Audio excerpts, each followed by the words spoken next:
È uno dei primi effetti tangibili della legge Del Rio che, declassando le province a enti di secondo livello, ha rafforzato i poteri delle regioni. Il Veneto entra nella stanza dei bottoni della Fondazione Dolomiti UNESCO, che lo scorso maggio ha portato in questo senso una modifica al proprio statuto.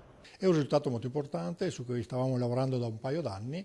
Mi auguro che con questo inserimento delle due regioni, quindi Veneto e Friuli, l'attività della Fondazione del Patrimonio UNESCO dei Dolomiti possa riavviarsi. Con la Regione Veneto, che detiene la maggioranza del territorio dolomitico riconosciuto patrimonio dell'UNESCO, entra anche la Regione Friuli Venezia Giulia. Entrambe erano già presenti nel Consiglio direttivo dell'istituzione come soci fondatori.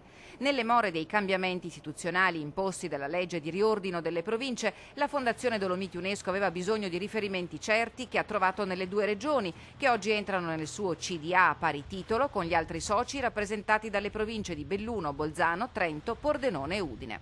Per il Veneto significa riprendere in mano la parte predominante dei Dolomiti che fanno parte di questo patrimonio. Purtroppo con il commissariamento della provincia di Belluno questo ruolo del Veneto era stato così un po' meno incisivo rispetto a quello che ci si aspettava. 2 anni di presidenza non è stata sufficiente per incidere in maniera opportuna, quindi in questo momento il Veneto ha ripreso la capacità di dettare le regole del gioco e quindi di incidere nelle programmazioni future.